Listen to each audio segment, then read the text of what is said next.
How to change your favorite books on VK on Android or iOS phone. First open VK and then click on your profile here. On here click these 3 points in the top corner and then click edit profile, and that's it. Now just scroll down, click interests, and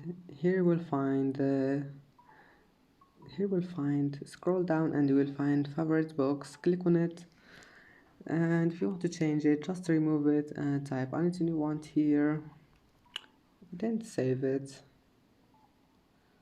And that's it. I hope that can help you.